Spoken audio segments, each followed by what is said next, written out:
செல்லப்பாண்டி வழக்கம் போல சீட்டு விளையாடிக் கொண்டிருந்த போது அங்கு வந்த சில ரவுடிகள் அவர் பெயரை உறுதி செய்து கொண்டு எதுவுமே கேட்காமல் சரமாரியாக வெட்டிவிட்டு தப்பினர். இரத்த வெள்ளத்தில் கிடந்த அவரை அக்கம் பக்கத்தினர் மீட்டு மருத்துவமனையில் சேர்த்ததோடு அவர் மகள் தமிழுக்கும் தகவல் கொடுத்தனர். பதறியடித்துக் கொண்டு மருத்துவமனைக்கு வந்த தமிழிடம் செல்லப்பாண்டியின் நிலைமை மிகவும் கவலைக்கிடமாக இருப்பதாக மருத்துவர்கள் கூறினர். வசந்தியும் தனமும் அழுது துடித்தனர். என்ன நடந்தது என்று தமிழ் கேட்க வசந்தி நடந்தவற்றை விளக்கி அழுதார். உடனடியாக போலீசில் புகார் அளிக்க தமிழ் கிளம்பியபோது வழியில் சிலர் பேசிக் கொள்வதைக் கேட்டார். தன் மாமனாரை சேதுதான் ஆள் வைத்து வெட்டியதாக மக்கள் பேசிக் கொள்வது அவர் காதில் விழுந்தது. சேது இப்படிப்பட்டவர் இல்லை என்று ஒரு மனம் சொன்னாலும் சூழ்நிலை அவரை சந்தேகிக்க வைத்தது. போலீஸ் நிலையத்திற்குச் சென்ற தமிழ் தன் தந்தை உயிருக்கு போராடுவதைக் கூறி சேதுபதி மீது சந்தேகம் இருப்பதாக புகார் அளித்தார். இதற்கிடையில் மருத்துவமனையில் செல்லப்பாண்டியின் நிலைமை இன்னும் மோசமானது. இதைக் கேட்ட தமிழ் நிலை குலைந்து போனார். போலீசார் சம்பவ இடத்திற்குச் சென்று விசாரித்தபோது அங்கிருந்தவர்களும் சேதுதான் இதற்கு காரணம் என்று கூறினர். இதனால் இன்ஸ்பெக்டர் நேரடியாக ராஜாங்கத்தின் வீட்டிற்குச் சென்று சேதுவை விசாரணைக்கு அழைத்தார். ராஜாங்கம் தடுத்தும் பலனில்லாமல் சேதுவை போலீசார் அழைத்துச் சென்றனர். உண்மையில் இந்த சதித்திட்டத்தை தீட்டியது ஈஸ்வரியும் நீதிமானும்தான். தன் அடியாட்களை வைத்துச் செல்லப்பாண்டியை வெட்டச் சொல்லிவிட்டு அந்த பழியை சேதுவின் மீது விழும்படி அவர்கள் காய் நகர்த்தினர். தன் கணவர் சிறைக்குச் செல்வதையும் குடும்பம் சிதைவதையும் பார்த்து ஈஸ்வரி உள்ளுக்குள் மகிழ்ச்சியடைந்தாள். மகன் சிறைக்குச் செல்வதைக் கண்டு அப்பத்தா உள்ளிட்ட குடும்பத்தினர் அனைவரும் செய்வதறியாது கதறி அழுதனர். போலீஸ் நிலையத்தில் சேதுபதி எவ்வளவோ எடுத்துச் சொல்லியும் இன்ஸ்பெக்டர் அதை கேட்பதாக இல்லை. உங்க மேல உங்க மனைவியே புகார் கொடுத்திருக்கறாங்க, அது போக ஊர்ல விசாரிச்ச இடத்துலயும் உங்க பேருதான் அடிபடுது, உண்மையை சொல்லுங்க சேதுபதி என்று இன்ஸ்பெக்டர் மிரட்ட சேது நிலை குலைந்து போனார். தன் மீது தமிழுக்கே சந்தேகம் வந்துவிட்டதா என்ற எண்ணம் அவரை பெரிதும் காயப்படுத்தியது.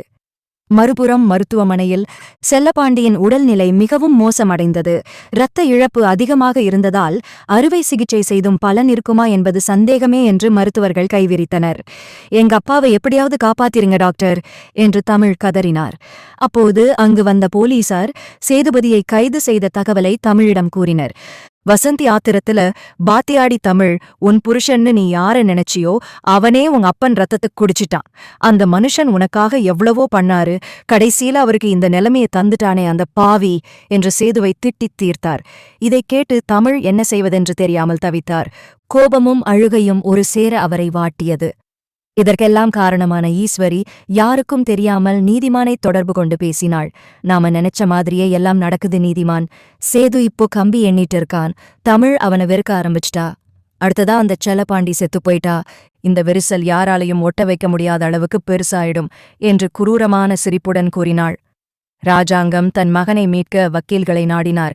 ஆனால் ஒரு முன்னாள் அமைச்சரின் மகன் தன் மாமனாரையே கொலை செய்ய முயன்றதாக பரவிய செய்தி வழக்கை இன்னும் சிக்கலாக்கியது. சேதுபதி சிறையில் அடைக்கப்பட்ட செய்தி கேட்டு அப்பத்தாவுக்கு இரத்த அழுத்தம் அதிகமாகி அவரும் மயங்கி விழுந்தார். ஒரே நேரத்தில் அடுத்தடுத்து விழுந்த அடிகளால் அந்த வீடே சோகத்தில் மூழ்கியது. தன் தந்தையின் நிலைமைக்கும் தன் கணவர் மீது விழுந்த பழிக்கும் பின்னாலிருக்கும் உண்மை தையலை தமிழ் எப்போது கண்டறியப் போகிறார் என்பதே இப்போது மிகப்பெரிய கேள்வியாக இருக்கிறது. செல்லப்பாண்டி பிழைப்பாரா, சேதுபதி நிரபராதி என்று நிரூபிக்கப்படுவாரா என்பது அடுத்தடுத்த கட்டங்களில்தான் தெரியும். மருத்துவமனையில் செல்லப்பாண்டியின் நிலைமை இன்னும் கவலைக்கிடமாகவே இருந்தது. மருத்துவர்கள் தீவிர சிகிச்சை அளித்து வந்த நிலையில் தமிழ் கண்ணீருடன் வெளியே காத்திருந்தார். அப்போது அங்கு வந்த பாண்டியன் மற்றும் மீனா தமிழுக்கு ஆறுதல் கூற முயன்றனர். ஆனால் வசந்தி ஆத்திரத்துல, யாரும் இங்க வராதீங்க, உங்க வீட்டு பையன் என் புருஷனை வெட்டிட்டு இப்போ ஜெயில்ல இருக்கான், நீங்க எதுக்கு இங்க வர்றீங்க என்று கத்தினார். இதனால் அதிர்ச்சியடைந்த பாண்டியன், வசந்தி, சேது அப்படிப்பட்டவன் கிடையாது, இதுல ஏதோ சதி இருக்கு என்று சொல்ல போலீஸே சொல்லிருச்சு, அப்புறம் என்ன பேச்சு வேண்டி கிடக்கு, எங்க அப்பாவே உயிருக்கு போராடிக்கிட்டு இருக்காரு என்று தமிழ் உடைந்து போய் பேசினார். இந்தச் சூழலைச் சாதகமாக்கிக் கொண்ட ஈஸ்வரி யாருக்கும் தெரியாமல் மருத்துவமனைக்கு வந்தாள். அங்கே அழுது கொண்டிருந்த தமிழின் அருகில் சென்று, பார்த்தியா தமிழ், நான் அப்பவே சொன்னேன்ல, சேதுவுக்கு கோபம் வந்தா என்ன செய்வாருன்னு யாருக்கும் தெரியாதுன்னு. இப்போ உங்க அப்பாவையே இந்த நிலைக்கு ஆளாக்கிட்டாரு, இனிமே நீ எப்படி அந்த வீட்டுக்கு மருமகளா போவ என்று விஷத்தை கக்கினாள். ஈஸ்வரியின் வார்த்தைகள் தமிழின் மனதில் சேதுவின் மீதான சந்தேகத்தை இன்னும் அதிகமாக்கியது. அடுத்த நாள் காலையில் சிகிச்சை பலனின்றி செல்லப்பாண்டியின் உடல்நிலை மேலும் மோசமடைந்தது. இதற்கிடையில் சிறையில் இருந்த சேதுவை ராஜாங்கம் பார்க்கச் சென்றார். பா, நான் இத பண்ணலப்பா, இது யாரோ வேணும்னே செஞ்ச வேலை என்று சேது கதறினார். ராஜாங்கம் தன் மகனை எப்படியாவது வெளியே கொண்டுவர முயற்சிப்பதாக உறுதியளித்தார். ஆனால் திடீரென ஒரு திருப்பமாக செல்லப்பாண்டியை வெட்டிய அந்த அடியாட்களில் ஒருவனை போலீசார் ரகசியமாக பிடித்தனர். அவன் கொடுத்த வாக்குமூலம் கதையை மாற்றியது. எங்களை இதைச் செய்யச் சொன்னது சேதுபதி இல்லை, நீதிமான ஐயாதான் என்று அவன் உண்மையை உடைத்தான். இதை தற்செயலாக கேட்ட இன்ஸ்பெக்டர் உடனடியாக நீதிமானையும் ஈஸ்வரியையும் கண்காணிக்க உத்தரவிட்டார். உண்மை ஒரு பக்கம் வெளிவரத் தொடங்கினாலும் மருத்துவமனையில் செல்லப்பாண்டி கண் விழிப்பாரா, தமிழ் சேதுவை மன்னிப்பாரா, ஈஸ்வரியின் சதி அம்பலமாகுமா என்பதை பொறுத்திருந்துதான் பார்க்க வேண்டும். மருத்துவமனையில் திடீரென எமர்ஜென்சி பெல் அடிக்க மருத்துவர்கள் செல்லப்பாண்டியின் அறைக்குள் ஓடினர். வெளியே வசந்தியும் தமிழும் ஒருவரையொருவர் பிடித்துக்கொண்டு கதறி அழுதனர். சிறிது நேரம் கழித்து வெளியே வந்த டாக்டர், ரொம்ப கிரிட்டிக்கலான நேரத்தை கடந்துட்டோம், இப்போதைக்கு செல்லப்பாண்டி உயிருக்கு ஆபத்து இல்லை, ஆனா அவர் முழுசா குணமடைய அதிக காலம் எடுக்கும் என்று ஒரு நிம்மதியான செய்தியைச் சொன்னார்.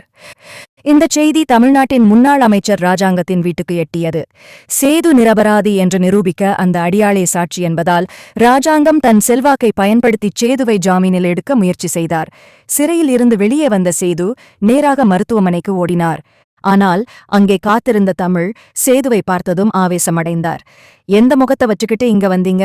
எங்க அப்பா கண்ணத் திறக்காம கிடைக்கிற வரைக்கும் உங்களை என்னால நம்ப முடியாது. போலீஸ் யாரையோ பிடிச்சதா சொல்றாங்க, ஆனா ஊரே உங்களைத்தான் சொல்லுது. தயவு செஞ்சு இங்கிருந்து போயிருங்க என்று விரட்டினார். சேது எவ்வளவோ விளக்கியும் தமிழ் கேட்கும் நிலையில் இல்லை. மறுபுறம் அடியாள் பிடிபட்ட விஷயம் தெரிந்ததும் நீதிமான் பதற்றமானார். ஈஸ்வரி, அந்த பய உண்மைய சொல்லிட்டா நம்ம கதை முடிஞ்சிரும், எப்படியாவது அவனப்படி பேசாம பண்ணணும் என்று எச்சரித்தார். ஆனால் ஈஸ்வரி மிரளவில்லை. நீதிமான், அவசரப்படாதீங்க, அந்த அடியாள் சொன்னதை மட்டும் வச்சு போலீஸால நம்மள ஒன்னும் செய்ய முடியாது, நம்ம இன்னும் கொஞ்சம் கவனமா காய நகர்த்தணும் என்று அடுத்த திட்டத்தை தீட்டினாள். சரியாக அந்த நேரத்தில் மருத்துவமனையில் செல்லப்பாண்டி லேசாக கண் விழித்தார். அவர் பேச நினைப்பதைக் கண்ட தமிழ் ஓடிச் சென்று அவர் கையை பிடித்துக் கொண்டார். பா, யார்பா இதைச் செஞ்சது? சேதுதானா என்று தமிழ் கேட்க செல்லப்பாண்டி ஏதோ சொல்ல முயன்றார். அவர் சொல்லப் போகும் அந்த ஒரு உண்மை ஈஸ்வரியின் முகத்திரையை கிழிக்குமா அல்லது சேதுவின் வாழ்க்கையை மீண்டும் சிக்கலாக்குமா என்பதுதான் இப்போதுள்ள பரபரப்பு. செல்லப்பாண்டி எதையோ சொல்ல முயற்சிப்பதை பார்த்ததும் அங்கிருந்த அனைவரும் நிசப்தமானார்கள். அவர் கண்கள் அங்கும் இங்கும் அலைபாய மெதுவாக சேது என்று முணுமுணுத்தார். இதைக் கேட்டதும் தமிழுக்கு தூக்கி வாரி போட்டது. பாத்தியா தமிழ், உன் அப்பனே சொல்லிட்டாரு, இதுக்கு மேலையும் அந்த பாவிக்கு நீ வக்காலத்து வாங்க போறியா என்று வசந்தி ஆவேசமாக கத்தினார். அடிபட்டு நின்ற சேது, மாமா, நிஜமாவே நான் தான் செஞ்சேன்னு சொல்றீங்களா? என் முகத்தை பார்த்து சொல்லுங்க மாமா என்று கதறினார். ஆனால் செல்லப்பாண்டிக்கு அதற்கு மேல் பேசத் தெம்பில்லாமல் மீண்டும் மயக்க நிலைக்குச் சென்றார். உண்மையில் அவர் சேது இல்லை என்று சொல்ல வந்தாரா அல்லது சேதுவின் பேரில் வந்தவர்கள் என்று சொல்ல வந்தாரா என்பதில் பெரிய குழப்பம் ஏற்பட்டது. நிலைமை கைமீறிப் போவதைக் கண்ட இன்ஸ்பெக்டர் அந்த அடியாளை மீண்டும் மிரட்டி விசாரித்தார். செல்லப்பாண்டி வாயாலேயே சேது பேரைச் சொல்லிட்டாரு, இனிமே நீ பொய் சொன்னா உன் ஆயுசுக்கும் சிறைதான் என்று அதட்டினார். உயிருக்கு பயந்த அந்த அடியாள், சார், எங்களை ஏவினது நீதிமான்தான், ஆனா நாங்க வெட்டும்போது சேதுபதிதான் எங்களை அனுப்பி வச்சாருன்னு செல்லப்பாண்டி காதல விழற மாதிரி சொல்லச் சொன்னாங்க, அதனாலதான் அவரும் சேதுன்னு நினைக்கிறாரு என்று மொத்த உண்மையையும் கொட்டினான். இந்த தகவல் கிடைத்ததும் போலீஸ் அதிரடியாக நீதிமானின் அலுவலகத்தைச் சுற்றி வளைத்தது. தான் மாட்டிக்கொண்டதை உணர்ந்த நீதிமான் ஈஸ்வரிக்கு தகவல் கொடுக்க முயன்றார். ஆனால் அதற்குள் போலீசார் அவரை தளைப்படுத்தினர். விஷயம் தெரிந்ததும் ஈஸ்வரி அதிர்ச்சியில் உறைந்தாள். நீதிமான் மட்டும் மாட்டிக்கிட்டா பரவாயில்ல, என் பேரு வெளியே வரக்கூடாது என்று நினைத்து தப்பிக்க முயன்றாள். ஆனால் நீதிமான் போலீசில் கொடுத்த வாக்குமூலத்தில எல்லாத்துக்கும் மாஸ்டர் பிளான் ஈஸ்வரிதான் என்று போட்டுக் கொடுத்து விட்டார். உண்மை தெரிந்ததும் தமிழ் நிலை குலைந்து போனாள். தன் கணவரை தப்பாக நினைத்துவிட்டோமே என்று சேதுவின் முன்னால் வந்து கண்ணீருடன் நின்றாள். என்ன மன்னிச்சிருங்க மாமா, நான் என்ன பண்றதுன்னே தெரியாம என்று விம்மி அழுத தமிழை சேது அரவணைத்துக் கொண்டார். உன் இடத்துல யாரு இருந்தாலும் இதான் தோணும் தமிழ், விடு என்று பெருந்தன்மையாகச் சொன்னார். ஈஸ்வரியை போலீசார் கைது செய்து இழுத்துச் சென்றபோது ராஜாங்கத்தின் குடும்பமே அவமானத்தில் தலைகுனிந்தது. ஈஸ்வரியின் கோரமுகம் வெளிச்சத்துக்கு வந்த நிம்மதியில் செல்லப்பாண்டி மெல்ல குணமடையத் தொடங்கினார். துரோகமும் சூழ்ச்சியும் தோற்று உண்மையான அன்பு மீண்டும் அந்த பெரிய குடும்பத்தை ஒன்று சேர்த்தது. வீடியோ பிடிச்சி இருந்தா லைக் பண்ணுங்க, கமெண்ட் பண்ணுங்க, மறக்காம நம்ம சேனலை சப்ஸ்கிரைப் பண்ணுங்க. நன்றி.